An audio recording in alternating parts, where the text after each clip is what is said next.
E then aba ho osun na ose. Walking osun. O be di ke gwa lowo e Madrid. Eri meneje. O ko ni me pa wo ya mu go yo hun. Obo uso wari e mi nu gwa gwa lowo gbe me ya ka ma we be oyokori omo e me kere.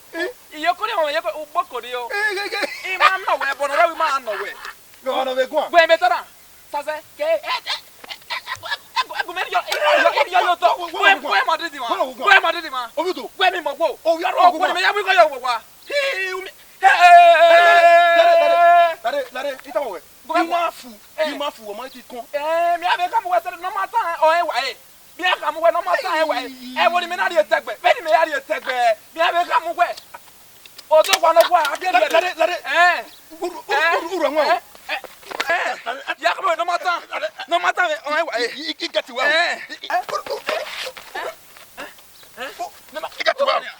Okay. Yeah. Okay. Okay. Okay. Ime ma na wo dokin. O weta na bono kwa lo we.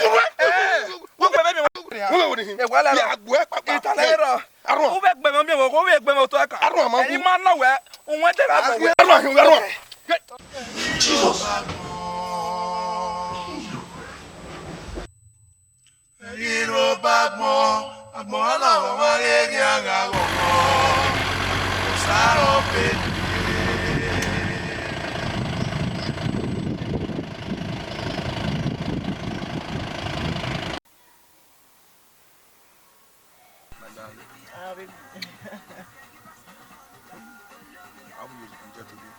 Yeah, it was nice. I know what ma. Yeah, we're saying. Maybe you know what drop you now, ma. Yeah, or maybe can't bother to pick up more work, but so that not that for me, yeah, I ain't get to mommy to drop you. You understand? Boy, ya Baby, where you be? Where we went now? I know. Where we work be? I know. Oh, hey, ma, here make be now. Oh. Ahwe. Ya muare alikopa. It's my baby. Take care of yourself. Okay, no problem. I'll see you tomorrow, okay? Take care of yourself. No problem. Yeah, can you mama say? Kiss for that. All right. Okay. All right.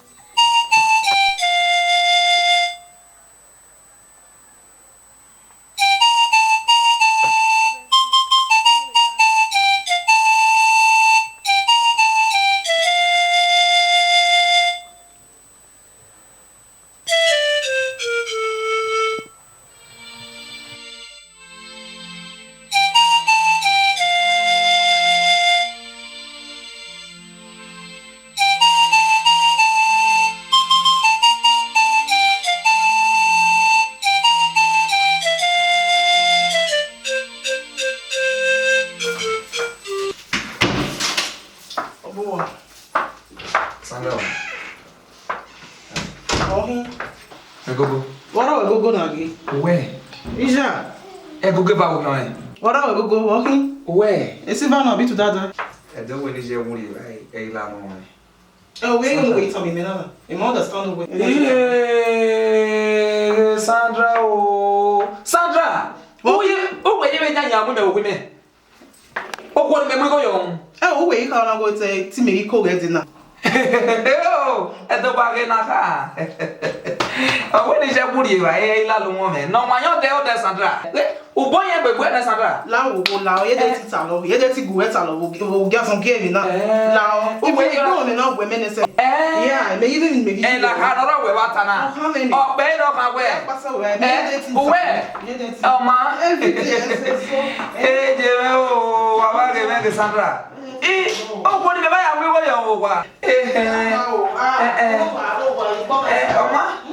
Talero, you ain't look at it.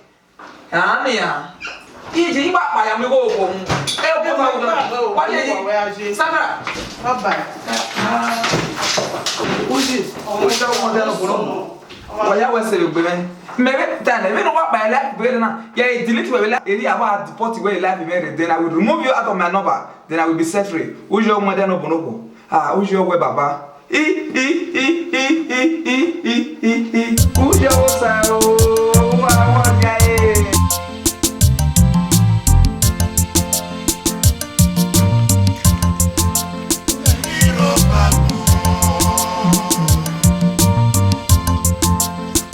Erobagbon.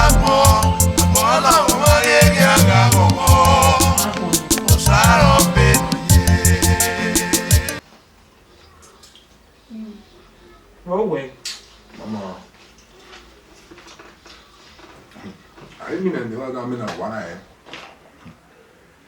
You be women. Wana. No. Egg, and I didn't home now. They was from the new dinner. That is something. Ik ben not bad in my way, being there. Be mina. And now they tell you before the 18 or Josephie. Mama, now you Josephie. I told him out. You have it, because many minute. May you? Yeah. Don't know Amina. You are say. Me winner. Put me out. Neja wana. Memina. Hey. Ope a jam bo. E jam ba. Igi yore. Na bo me kwa. Me na ka digina. We na yeta goma mina. We na mi ori mina. Egbe ya bolo aregbin ya bolo bo meta. Ona be I when no so sunu mama. Egbin na ni. Ona ka ma eweri ewo we na yin. E na ka ma wo ko we wo di hin. Oyudo arun a eyi lu eti arun ane. O te wu. Ode me na ko. Mama, I will do me not back. Be with women. You need to do that. So da no tai. Mo ke ha we. Ya ri oku. Ni so life ni. O yin no egbe ko ati e back up. Ka wa ri oku. We are now. Why you say? Yeah. You work today. Oh, Mama. I'm 1 or 2 years. I was to do. No. Make about a minute. What? Mama, be woman e settle down. You need to go. Moreover, o ni averi na o be go. O be mosi. We be mo. Ah. You say, Asada. how did they work your brain? Mama, work fine. What did they work you? Work fine. Ah. What was there? One sa why? Mas no no ki. Wa mo yo wa. Ah, lu na sa wa na. Ama. E mata, e mama. Nga we. Unu sa why? Wa le wa.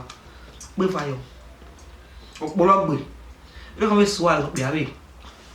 Hihi. Mo ko se wa se ami. O ni pe no me kames o we. Me swag. I will bon o fo alu yo ni. Mama, I told you me now.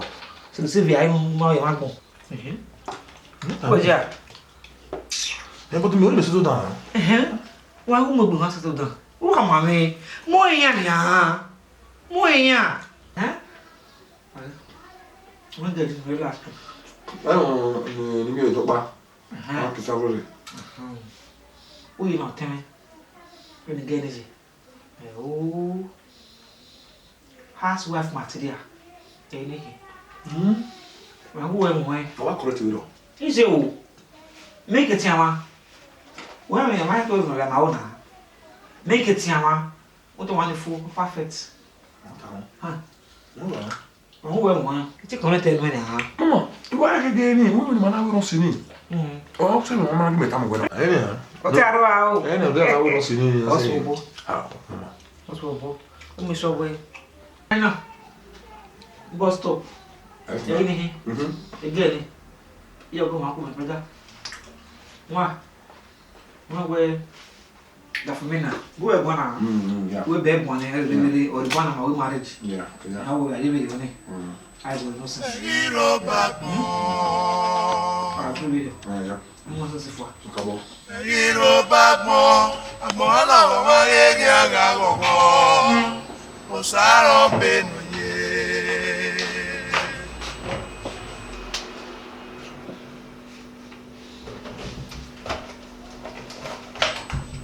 Erobagbon. Erobagbon. Agbon la o ma ye ki aga gogo. O saro benu ye. Erobagbon. O koseme balena.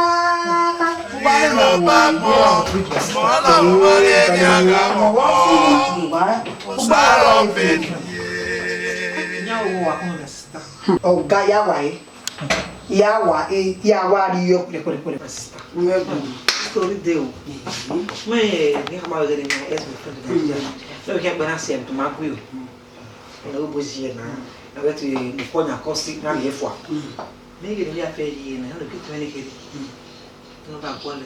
No ge no interview no ge do mare me. Me assist. Oh, why do you why single? no answer What makes you one away? Couple da. Esta me got me last week. No way.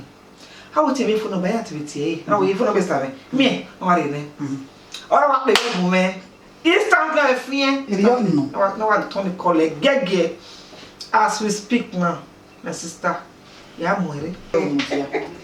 wa mudia nini no whatsapp we he was there Yeah. hell because me wa was say wa but you gana ya mo bia boy so na mo bia be ke Nigeria re o sa ze mo say oh yeah but he ya we mo bia be re me ko to ta me no because me ma understand Yeah. Saze. o sa ze no le kian We money for. Me have go na.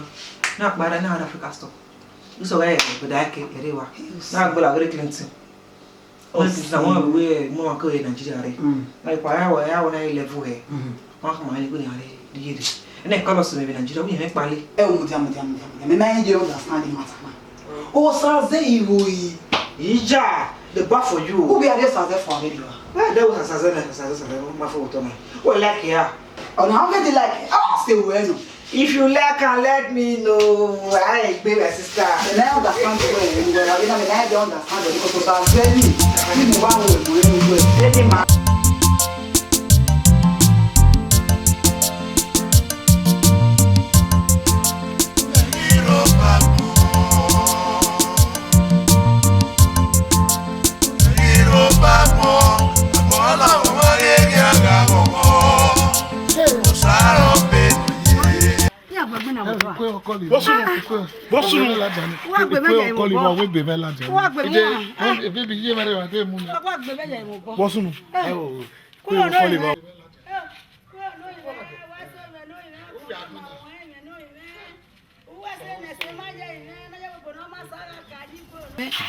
Iwadi gwanu kodo andege meme no le wadi gwe wase kodo andege meme no le wadi gwe wase me no le salo pade ba wase me no le wase mo no ge na ya bono masaka yo wase o wase me no le wase Hello, Otaware wa jode mu ni.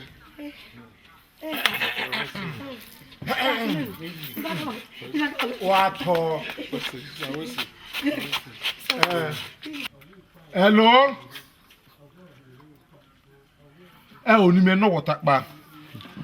Wọ́n sì ń gbé mọ́ ní wá wé bẹ́rù màìfà kó gbé màìfà gbá wà pàápàá. Okay. I'm coming here. No wala. Baby. What's the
maintain one.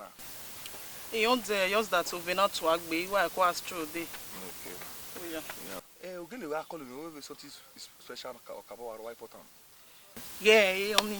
Hey, you go no kwa megije. You know anything now? We are ni. But see I ne. What's here? Uza we now the trainer ya be you eh. We work. Kedere ade ni ya say we are ni I know we on ta for me. Isi I ne. We kere ni ade me wan me. Amela me gbe. Iga iye fan. So we wa go ni a. O go no kwa. Where if me you know? If you don't say me. Go Anisha. On say now the when we on say now the baby on this side. Eh? Bien ade kino. Owe me. Owo saze no wa. Akwegbon no we. Onwo ire. What me ade owe me? They no we ba no afia de. Ekoya ni kari melele kero ade yan fi me side me ewe am make la. Huh? What did I? We repeat me no time. Oh, we can ye ho. Oh, women ni. What ini ya no ruwe wo dollar. Ini go worry by. But you go no better no ya tell me you go na better. Igi sa we. Mari go no e. Unu gba we gbe o dawo moto. O mani go ni ate fu e. So say ana me no we can asam me. We de no. Eh o e te gbe me na. Ma dejo. You go dey no better why you? Ni me no we na we o ta you we o to ba moto all down. You go no we dey me message we drive like transition. Ina de fu we. O dawo moto no we to ta you ni we ni go na ate fu e. Oni ma yesu e. Ha? Eh mo no. Wo da fun fu anenia. Imagio. Now ubumejo wa. Eri me vie ya fe lawa. Even my friend ni we na mekela. Ah Ojie. Saze. Wo. Me no, e Sandra go egun a. Ija, me ma de go we a. Derie, iye ya ni my friend. Eri ya vie mi ade go me. Wo show we me photo. We me ke vie mi la. La o. Ija. Na wo. Titi no ye zero ba no to zero ruhu. Me ma de lawa ma ewu we. We me we gbe. O da we na so zo ni ai. Udimi wona so zo no ya. Ta we mi na. Ha? E to pa we de ni aberu do won we so zo a me no so. La wo ko e na ke mi de. Ogo me. Eh? La o. Jire be ma ya ti. We de no mi. La o. Ama we no de me no we.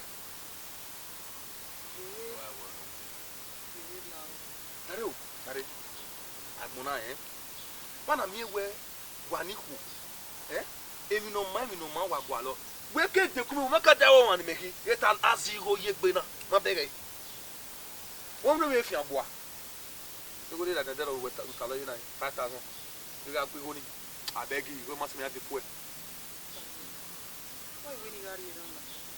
lare wo e ke nu hwari e o sa oba kan wo no ka wa zo de na nu rie o ware una ari odo so na afie mi yiwa de me ke so weti wa mo me maji we wa bu me wa ajo wa me no sa ge agbon o sa ze no ma udin we ke pa yo wa we ka resi na we okay na odo be na ni rie na ni we me ba ni kan aje do pa oda o ware de me ka me no sa ze no ma bo ha moroba imam go wo ona pa mare wa ni me gba se me mare mo ru ko da fon ware me tam we de wo da fonu nu fofo abegi wani ko na wa gari ka za vive o na ma ke wa do amuru dale deri me pass you no kwa o wa una no mu to wa yawe ko Saze dan ogbabe eriwe wa be say saze te no ru onu e we ko eje mu gbe what do this destroy life in me you don't want to that for me ai mo ku enu so da fun wa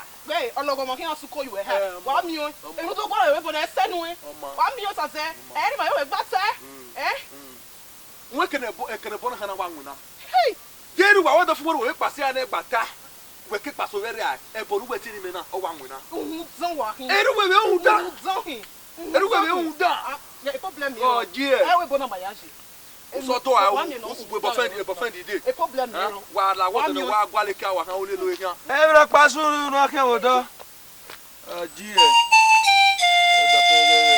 Ona ya tete ni no do wa. Emi o pari we wa. Ka ke wo do.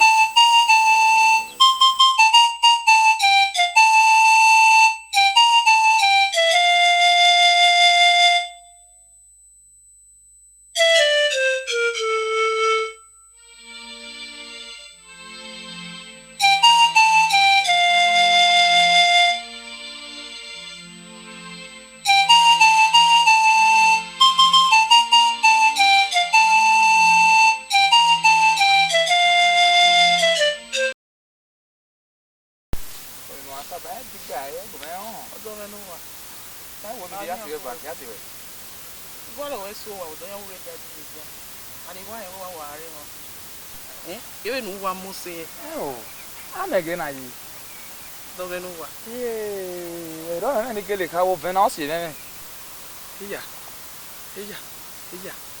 He may be I mean, That for me.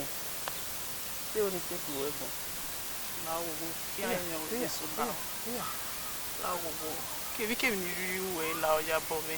You win this way, no, Lao, Lao. Me.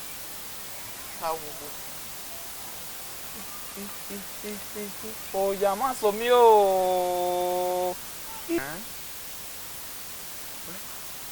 Where?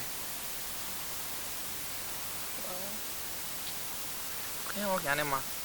Pero can melu can you do na miss you ya o. I say, I was so for Agbon. O ti mi gbe. Mo se Oniwe won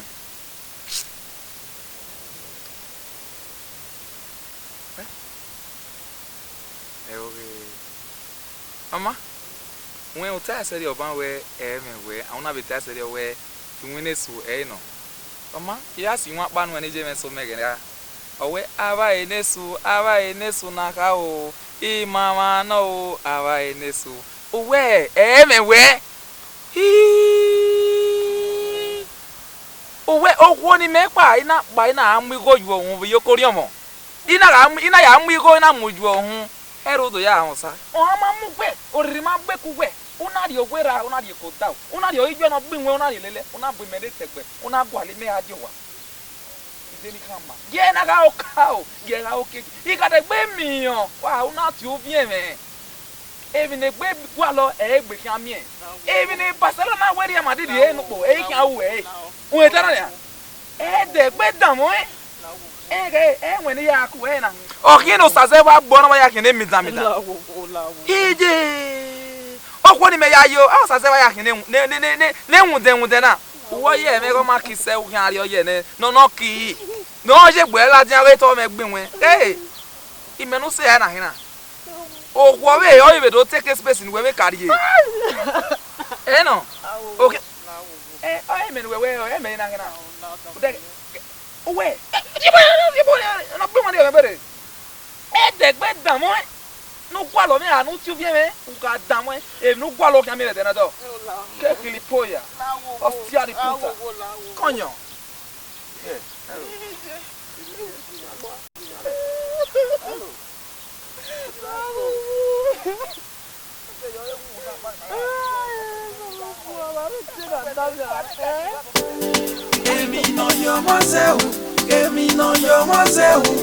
I am about to go down and fix up for stations and my best to me come back again.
The next month ending.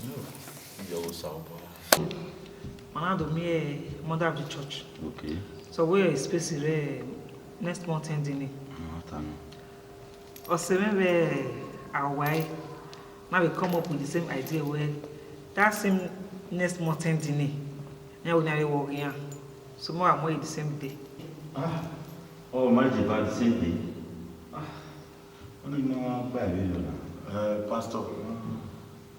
Make ati na ma besi we wa ka kini ma we dokpa kini wa mi mana imagine na go bira pa wo jo pa me we osaze we ami onu mi ma be church na o ka me o ka ya bi na even for mana do zie ku gbe wo ka kini ma mu gi on mi ma mo ye dokpa o ji ma de pastor tene so ba la wa ouais mais c'est ils ou à d'autres qui on est ça va quand du non lié ti ba wa ti on me kina c'est ya du qui on est là ka bo wa ye me bi on me na wa una pe so ko pa no o re do pa na lu batana on e pa wo do keta sibi o ri me o ye me we akadogo na uzola no de gbede ave do ri no ah pastor wa to solo bo averi etinu e vederio mo ya dia wo mu na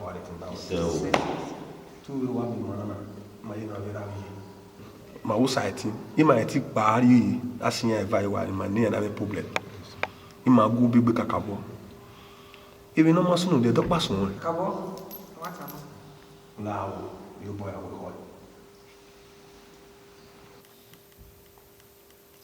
Oma you know you be one week ben pastor kinu sabwa ile ya wo kugbe when Israel ayan wo po ebo nata we what God has joined together let no man put asunder Oma sabwa no la wo ya uga wo sabwa agun wo chance ya ko nyam kina ngo we na o wa ka bo wa my darling can't wait nyam we very tough parce que le travail de droit pas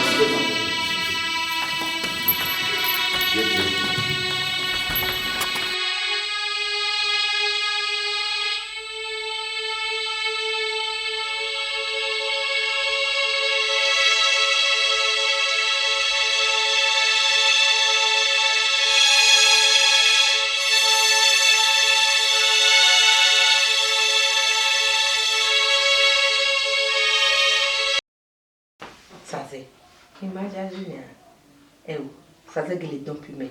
Oya ni ho. Egba. Esunu mia. Eu. Bia una ni. Lady T. Ije. Ah? What we are sitting on be pastor here. Ask them get na siri me veterio. Egba mia. Hello. Pastor. Domo sa. Me no ko sa ze. Domo. Ye no ma ye. Epa. La wo me on ya wo sa ze ri po be di okan do wo on mebe. Church we. Epa la wo. E ma wa emi no wa manu wa ogbon do sa e wegele hi la wo marriage ni kaso e. Oni we ni hama we. Bye bye yo.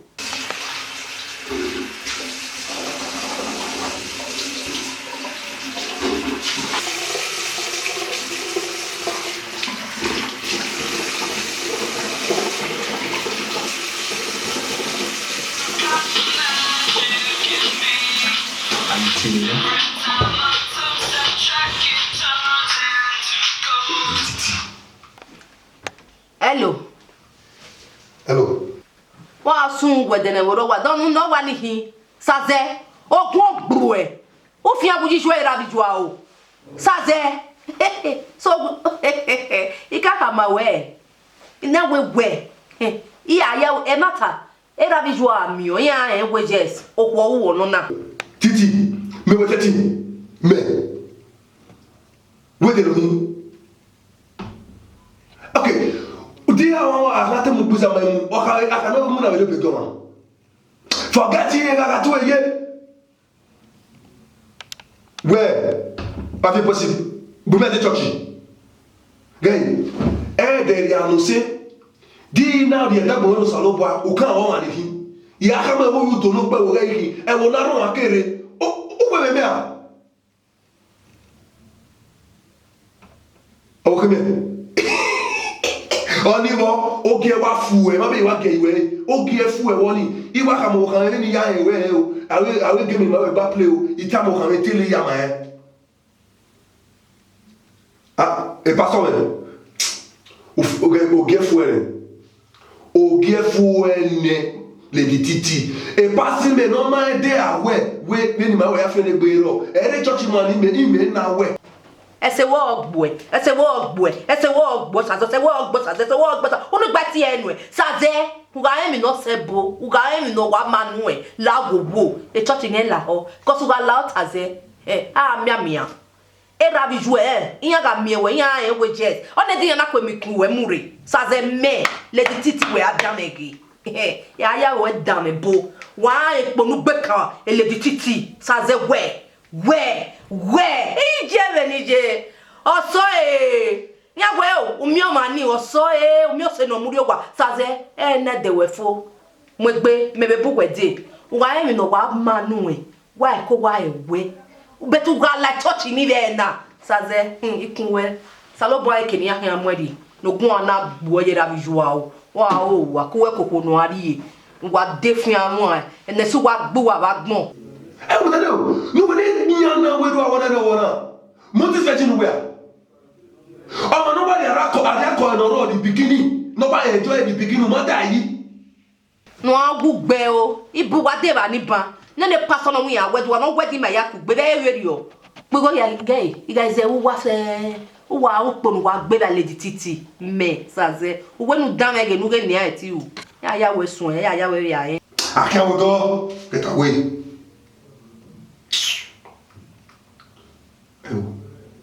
imi va vano bana me be na mi yao sa pala wo mo regina ge mo oye wo no ge wa se ge se do fo ko so kan ma pa ma eva uzalize na ne ke do mare o vere ma pa ma eva la baba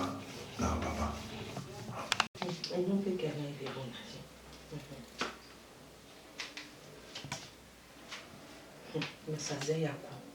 Hello Jasper, I don't like this. What did you naji? Guess where you go? Jasper, you are a marriage now, Viyeki me. When ya Jasper, you are gone. Mama, say man, where are you people? Na me atore. Okay, 2 minutes. Make wherever. That spaghetti, eh? Okay then. Later in the Spice Bishop Music.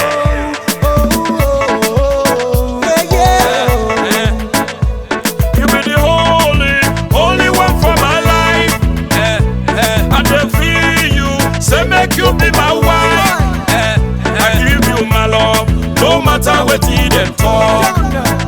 I give you my love, no matter what you then do. Me and my baby they go, see our love just they grow. Me and my baby they go, see our love just they grow. See them, then they para. Bad belly people they para. Say me and you seated together. They hate and they pray make we scatter. But they no say for your matter. I feel cross to the water. People they like me, they say I be maga. Call me any name, I don't send any bagger. It's me and my baby. Together we can take over the whole town. You be the holy one for my life. I don't feel you, say make you be my wife. I give you my love, no matter what you then talk. I give you my love, no matter what you then do. Me and my baby they go, see our love just they grow. Pastor, iwe afe ni ya ume. Imagine bio epos ya ume be. So me afe me we ya as pay back. Me no do my. Oya me awe maybe I win ya ni. My effort me be your name. Pastor. Uwe na ya ba kan age ujo yan papa.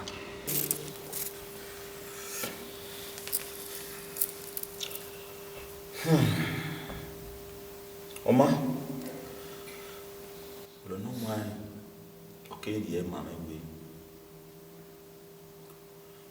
In your packet can setting, na ado me we afian we do aro. Owe kerebi na nakba. Ko wako wanezo li gajene. La wo do ame no. So wo se we no, owe ni peacemaker.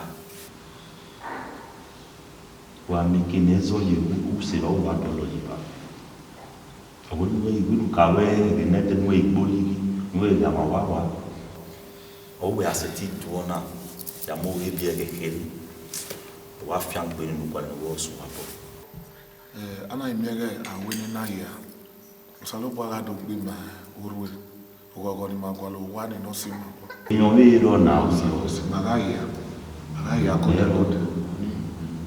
Well, no time. Sakpoba, what's the pastor? What's the power? So, I'm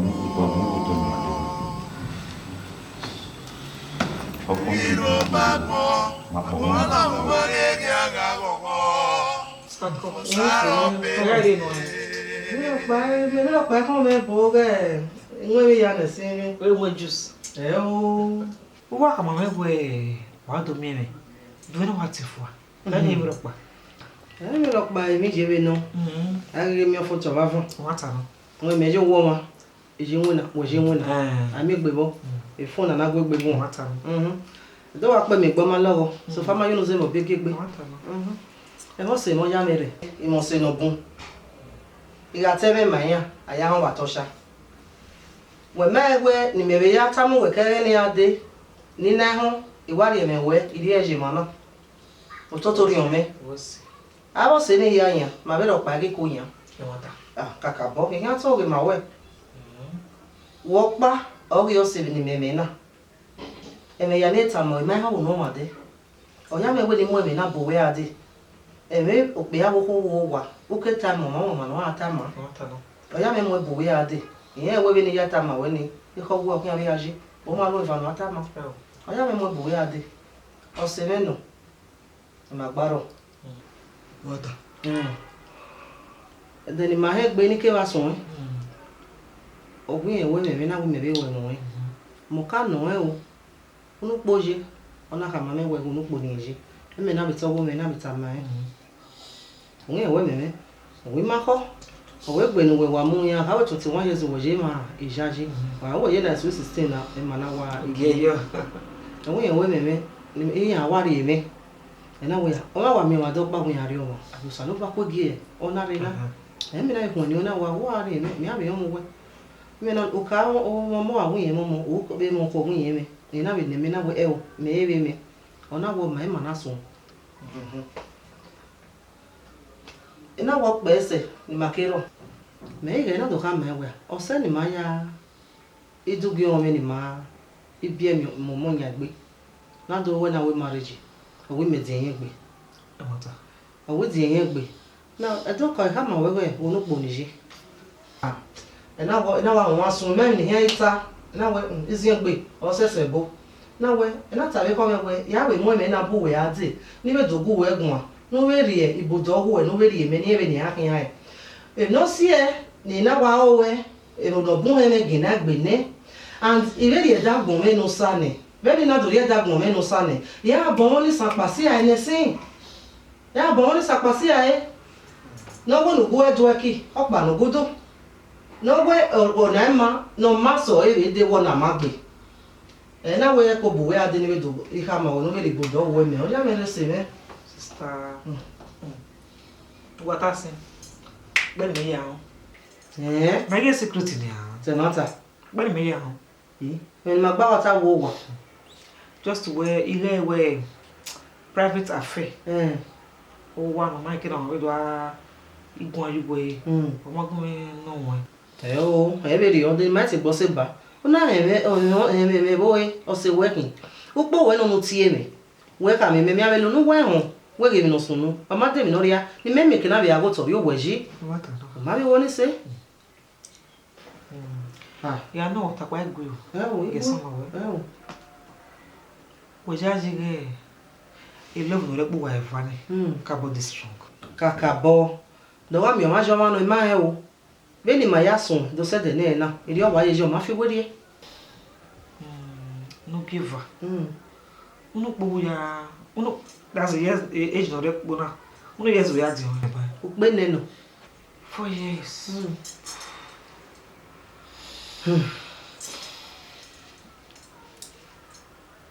Ama ta ma we na ta egui o iku o ma te keke no pe ari wo no dion tenata but I do ge e love na re po ro e vary when you go high where age is just a number kaka bo it's a love re po ma te ge age no right problem okay o pa un ta ba no ka bo je mi we o ka ya re won sa lo bo ani un do ni sa lo ba gun ni gbona wa like e mo ta ba wo se we a le ro da we mi a le ro we dia mi o bo ma ko be fast and pray wo se when o se we ni ka mo na o design company one time ago maka bo wa ko yeah o no ko ya close we again 3:30 o so wa maka do re ba e do ko e o relax okay 6:30 almost 7 the Wednesday okay mi are okay ado to wa okay mi ere me muere we pa mi o we again we ko ka ma me ka gu me gwan e o me be ge e ma mi na me mo la dian we mi ni ma we gbata mo ya so we okay ida ka we ati na tama a je mo run ko e o e yo no pero so pe na ya mo de wo se ka bo sa ba de ba o ka no no ire we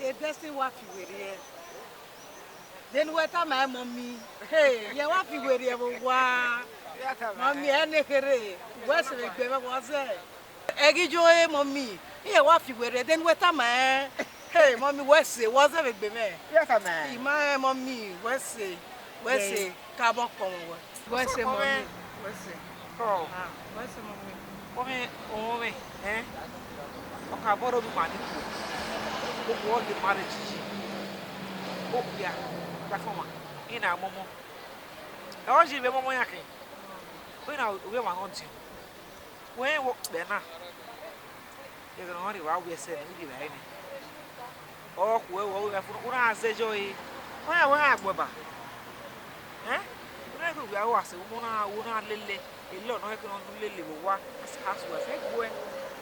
One meeting a boy look attractive all the time. Etienne go, Etienne would we are baby for Kauna. I thought of food.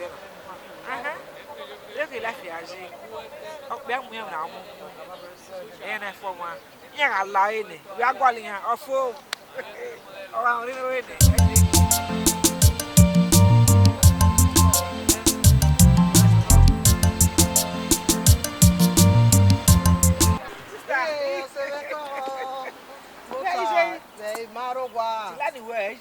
Imaro in Nigeria. It's a way where that when on it's here when you do imiewe. Not the day. Carry I don't know ya go there or say me go. Every yana if you would here. Eh? Oh, why are you now? I'm in Nigeria. Oh, I'm going your own. Oh, so I see. Oh, move your own or South Back Log Bay. I took better and I'm with Denny Buere. No way Gomez, you near any I came up from me. Beg of Salopari, you go, no Sabo de Bowie. Why your power man, why your power man was here? We'll see. I South Back Log Bay. Yeah, they know story. I'm so bored. Oh, bye bye. Go, bye bye. Era qual ele está dizendo, né? Então eu sei.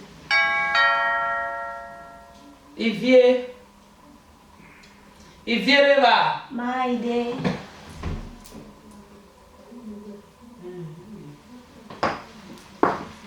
Mami, né? Uau, vou assim, é bem no mundo e é fofo. Não é bem here no church. Ah, se são assim.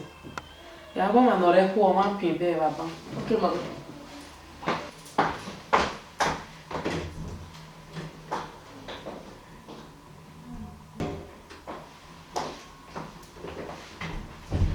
Mami, já sabe não? O que ande ouro? Ah, a deleta mami não deu unha do tso me ver, né? Tem minha.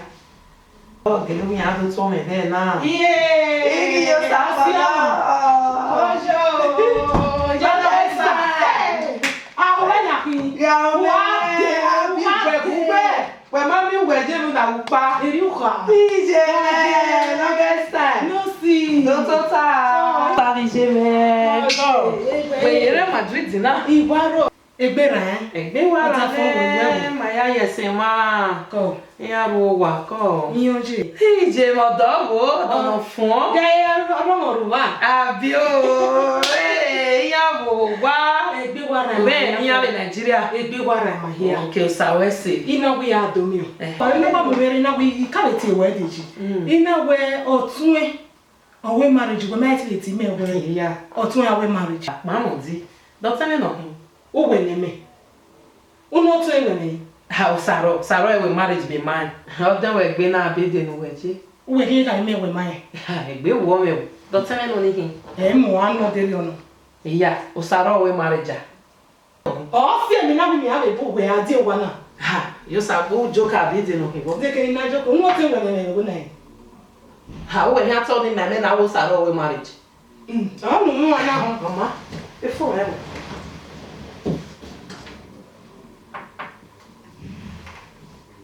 Hello, Saro. Onaoge mama. So we marriage, me mine. Huh? Saro, e matter? We matter no mama. Oma. Bye bye. Saro, we matter no. Ona we marriage, me mana. E matter o ge tene. Church. Do rie me. Ni ati Thanksgiving. Where the marriage or we were successfully. Gay family, I be a matekwe, me a year or pony. I got one again. Equal no mudiani or zebok bani. Ain't no way matter. Oh, 20 away marriage. When my team were or 20 away marriage, and now we have a yoga. Saro. Ni ya mo Saro ma ene ni opa no ewu ona wi ya ari oku o fi ari oku ma di me ere jeni o Saro wi ya sun life ere jeni o tun ewu Saro na o na o se o na ga iku e o ma ri obo kekan Oh, that we just Oyster. Amo. Oyster. Come me. Oyster. Where what was here? Eu amo beber doni. Eu, come me. Oyster. Come, why do you wanna? Chachi. Eu mami me. Let me give my yaw. Oyster. Come. Oyster. Come. O me quer dizer eu. Oh, mami me, let me go me. Ẹgbẹgbẹ òbí make na dogbe mami. Òwò náà ọ̀gá náà. Ó máa ń ní èmi ẹ̀bẹ̀ bó mi ẹ̀mí ìbẹ́. Ènà àrùn lẹ́gùn náà wá hó ẹ̀. Ìṣe o, ẹ̀rí o sàpọ̀lọ́ èjì. Sàpọ̀lọ́ ní rẹ̀rẹ̀ dẹ́rì ọ̀ ẹ̀ tí ẹ̀wọ̀n á mú àwòrán ìbẹ́. Ọmọ ni ó wà máa. Máa bè gọ́gọ́ ní abẹ́rù lè Spain náà. Ìṣe o. Black ìbẹ́rù lẹ̀. Ìṣe pẹ́lú màkẹ́ ìdomi àlẹ́bù náà. Èdè ọ̀nà o. Sàwẹ́sì. Ọwọ́ tẹ̀lé nù tàbọn. Iwa yi owe iko make no la me ire me ave ta my we no ho ma hia o mama de iko no wi yo iko oni ere e hia mu yo wa ti ya ya wo e yeke rere we Erobagbon agbon la mo re gi aga gogo o saro benu ye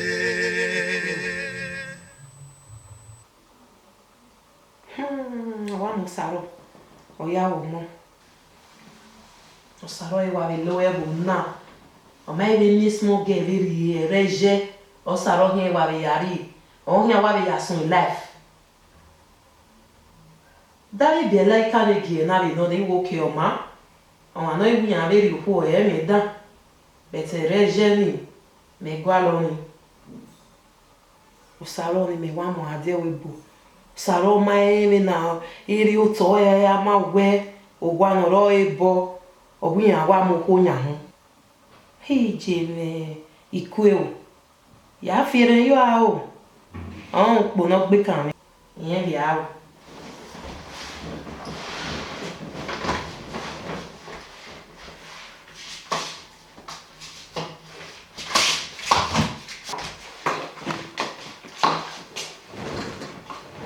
Dr. Sasso.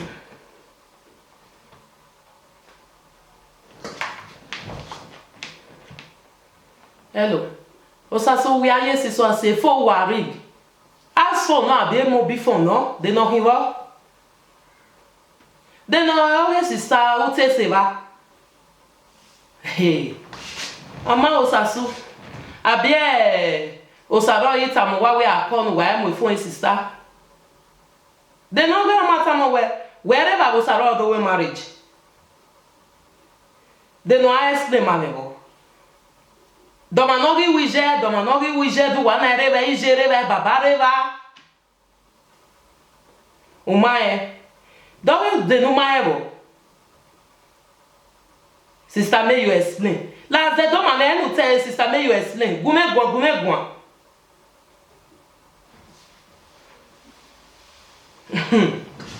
Ọ̀gá no iyi owa se le ri o saro ya yere wi je bugwa ikwewo o wa dumo na me o wa dume ma na osune gume gbongbe na we ati Mrs. Den we ta mi me be ma iti bango e o sasu o mana na ka so ni aile we mi we awa wu ni me na igwo so di awa gi we na oge baba and I will later first thing tomorrow morning e wa no aside dem ne na ebi ya na ri gi wa na ri gi moto no wa asasu 3 days ago e we 50 euro go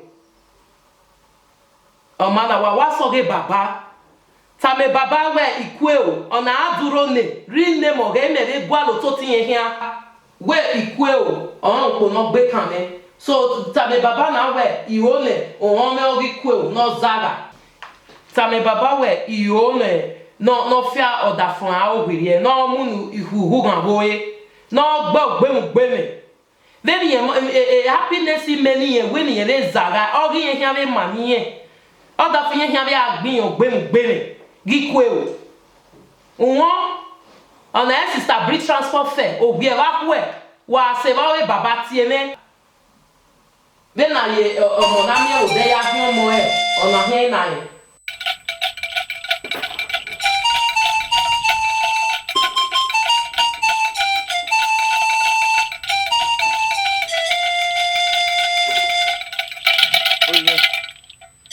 Go go ida yo. Baba. Emi ko wo mu Mary. Era na ro we ba se da bajebo de wa se. Owa se gbo loko mo Awe ki ye ki gwe pa. Ona ya je gwe. O we be. Wa we na ri we. O we na fear. Na nele soso no dai. Yo baba. Ima we no gbe ma we no mu. La wo baba. Emi ni wa onu wa o me. Egwe. Emi ni onu wo me baba. O wa dono je ni. Nugi pa fe jiyan owudo. Nugi odo e ga gba ogbe me. Gekun do wo dono ma so o to ni wa onu wa o me baba. Era na ro we. O we. Kevin yana ya fi pe diyan. Wa emi no ga so. Wa ore. Sukma. Ara bi we ne. Ye baba. O do pon re. Selia. We selia ni me baba. Oma. Wesi. Oh, diabo nobo. O wa se gbo wa lo ko mo.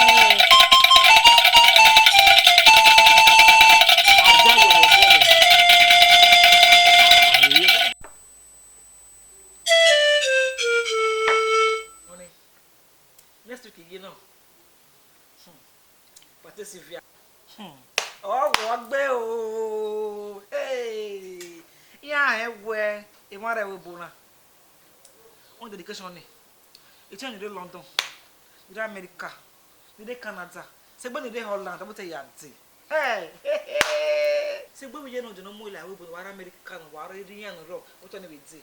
Oh, ikuni awo gbe. Oni na ye that blue lace no is tons in me. Na be white one. Show blue ni awayo. It's only agba lo ge. O fi wa. Ya wa pe no ndo gba lo me to ni. Big one gele no kwa. E agba lo. O ke ni wa se gbe. Ado you go ku ma gbe re. O wo gbe. Yeah, oni wona nwa e. Awe kin ajo. Ekwekwe dem we. Ekwe mwe kaka. We bie na do we baby education na gba le lesi na je wa lesi. Wa gogo yo no wa popo ni no wuni. Gogo yo gere. Ekwe mwe kaka. De ekwe mu we o mu me. Ri baby education ri o ma ke jam de ri o ke Holland de. Oh, bo ya la. O we bie omoru we kuna. Honey. Ha, la honey me so do a. The baby dedication. We are go yo. No was no. We no can encourage me. E party na na tie to. Ma do re party. Inu po ye ni ma we yen gbe na. Omoru we ko na. Inu po ye. What when you ni ma una abo pastor. The pastor pray no one or encourage one. I dey test. You give me problem. When problem na kan say gbe so ba no we ni ma. Wa so ni ya, wa so re pastor wa. Eru ya ka ma me, eru ka mi pastor, eru mo we Maria. E pastor le run no nu ya ha me. E ma ge he gbe je me ke ga ni ade. Ha, Oni. Oni me. Me afa ni wu, gbe pastor gun. O we this one dollar we wan but you know I'm doing it.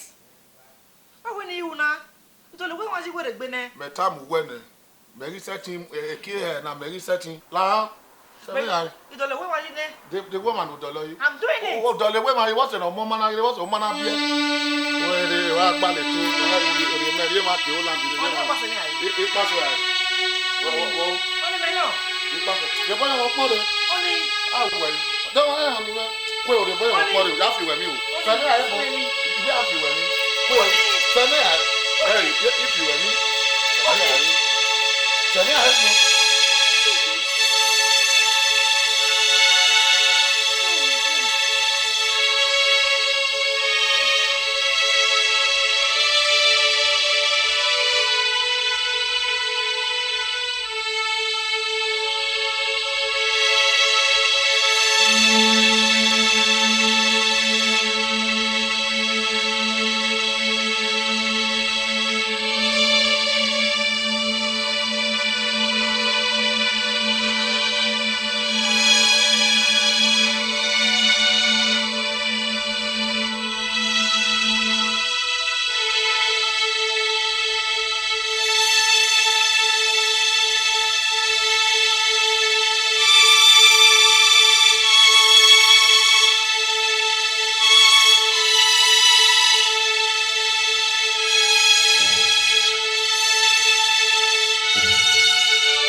Yeah. Oh, yo.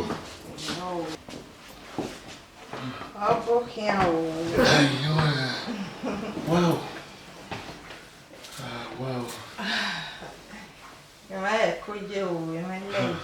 Paradise were here. Him and I were mostly kakabo. Walk by ware, ko wanaya. Mokbarewa o. Mokba korema. Amari ewe. Ko.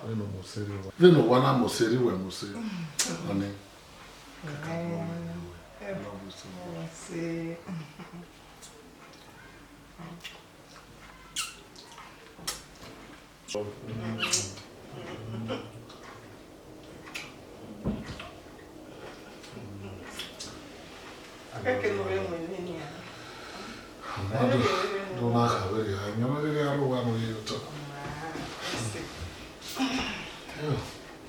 It's a beautiful house.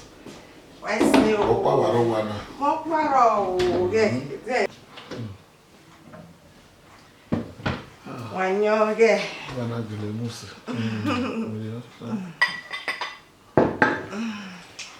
Wanyoge. Gemu boro video. Ko. Kuyo. Yiri yo bolo adama baby. Wow. It's a very fine house. Mommy!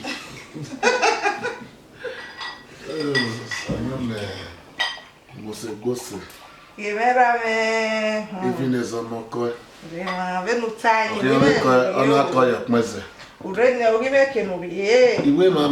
Last bus stop you walk. The Maka really first bus stop, my way last, but if I'm a swing and if I can Uji, must oh, I'm going to tell what. Unyome why I went. No, we're watana and we're Tamia. I love you well. Why are you, Mao? Any book be one it be a young one. I will mamma no utete make gabi no. I hear Bionani, I am with Watana. A mamma here would make it bama. Oh, my, we have a me, we may be where my young marrow. Am I wooing on it?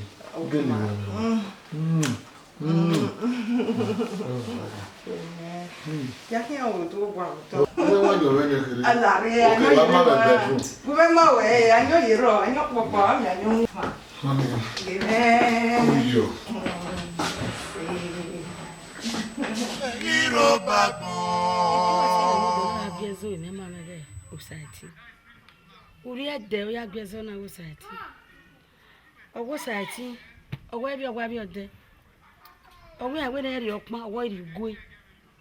Ya wo osati we va wa mi ari gbegbe o owo yen lawo ni ka ti me ni ka mama ke mi we mi na va wa owo gbegbo e ni ori ede o ya we pe ti o ta ni ya ti me ni o fi egba e kwa gege o fi me be go fi ibo e o re no ona we agwa ti me fo ze o yen ti yin ni e be te me na ma he o gbe ko ka ti ye mami e me va wa ena me na we ni ka ma nure buyo wa ke gbera we no je na ra me nuri owo elele ula na ni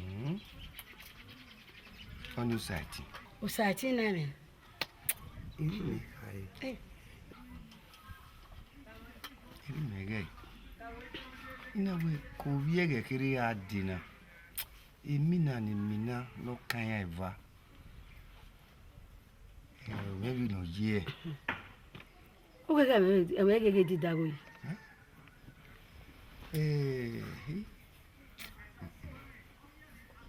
Maya igo ga bono gina yin. E o ga bo. E ki anu. E me gege di dago yi na ni. Nda ma we. Ma awo mo ni ma bie. Eri ono. Pe abuegun. Ina ta ni.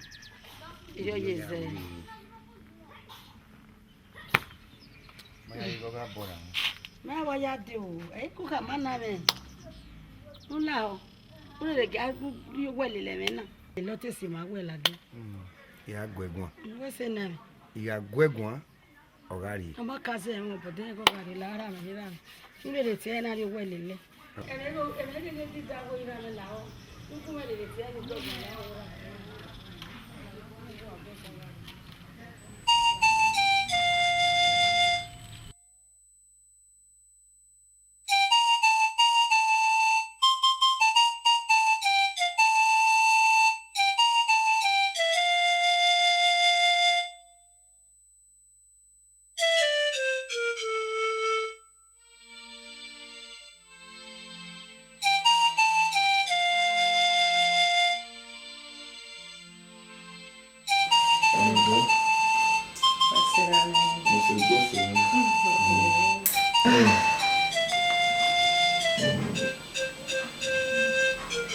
Oiga.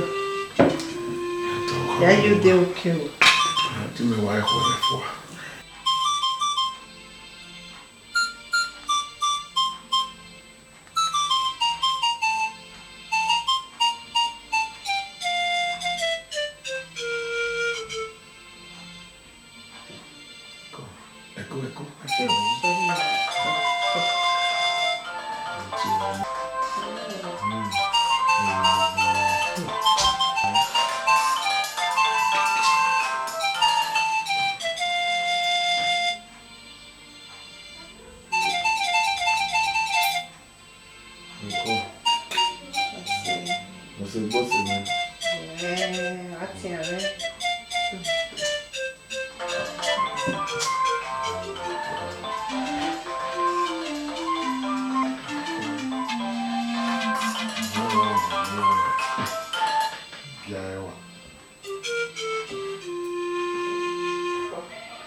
Omati woka oti wogiva omaka kene gbegbo wene umu oge na ota ma we ati we abi magba we vani oni wa magba we va okun no we mo me la we bo wa ye phone ya disturb me no disturb me ba ma igo no ze no we ya mo la we na gbe oko me oni iwa ti we ba ko ka fan ka egbe wo me ma we ni awe bo e wa we ya mo ma la we bo ma igo no ze go kere no ze no ya mo ma la we bo no we u brere tamama di go no problem e ile ne because when you went to when I am here I disturb it egbe yo ko me wo wa me ati wo ta a na ya ko emi oni we worry emi na so no akwa ya afefo na wori e uga ye je weri e die o ye ni no ba we agari bo na dari ne abo se weri ne no mo wa la ya oni bi me la mu ye we go to ibi bi ko bi me ye oni come on now I love you so much even na wo you very time obo yo bi tun ama ko mo ma wo ese baba e da gbon wo e no mu jare mo be na baba nu ye tin we ma we da gbon baba kile ke o da fun yi aye baba nu ge yo wo fe back here baba ke ticket no idaji baba ma isa gyon we ya do e wa baba ge yo wo e fe ba ya kan bo e ade ma make na do po ma make na do wo we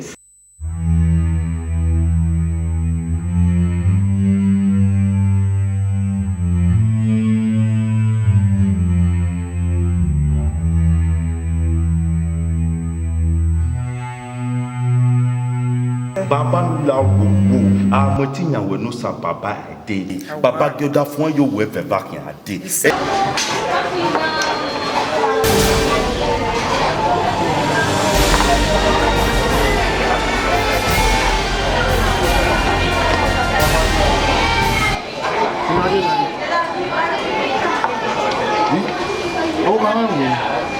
ticket no dayi baba ma isa gan ya do ya be na papa e ni Jesus Christi ten koyo oyo no ma wonu yin yi owo da fun abo we owo yin na ki ke do ba je owo yin won yin ma nya owo da fun abo we owo no ge yi ya go yan owo no ge fiam owo ga abo we me to bi me ma nya we ko be le me na ya sun ke le ni time ya ni do something owo ni wa me ya yi o bu we pastor umegbon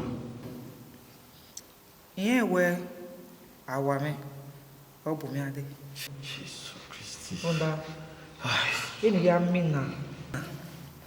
Oh, ilu zolivade. Yeah, our mother gbere. Tin Jesus. Nda. Eti wa ime homo, wenyana. Yeah, gore. Otene. We no mai haya we. Kema ya mu Sullivan de. O da fon o yo we be ba ya kan bu we ade. Sullivan de. O yo we. Me ma mi we. Baba, sa ba ma we mi de.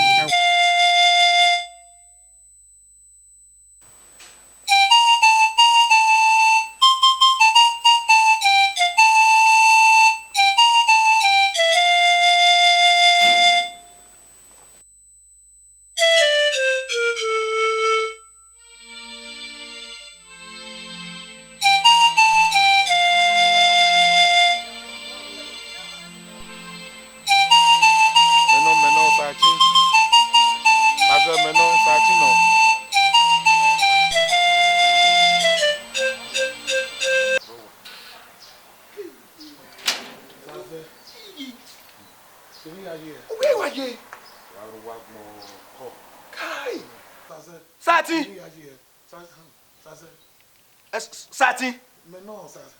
Yeah, me. Panya we mamma mia. Saze. Where my name? Eh? Ore mana igwalo ya de la wo. Wunu yes. Saze me say long story. Wunu yes. O wa we wa ti wa sowo keko a. Eko. Ije. Eko ri me. E wo ko me. O ri me ga ma. E o. O kan wo ga ma. Saze. Bo mo nwafo ne.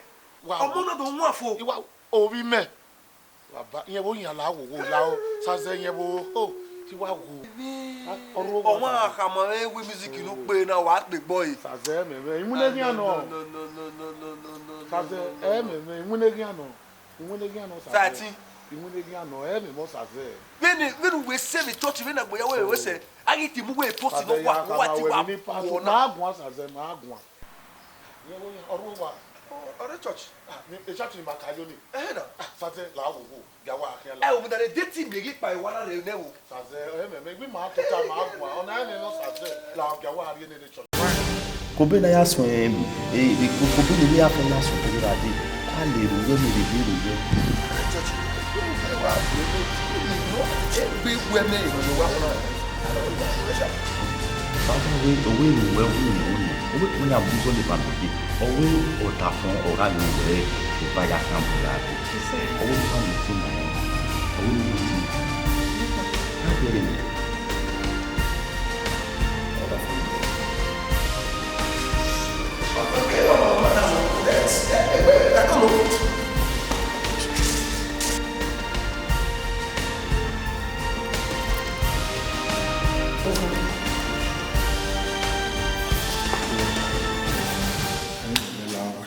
Saze kuven ni pa. Eja. We mi de no yo me we. Saze be wo. Wala wo.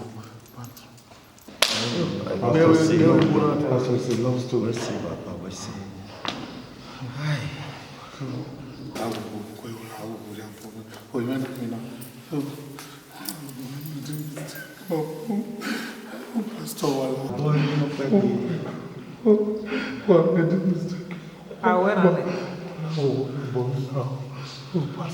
Forgive me. Yeah, boy. What's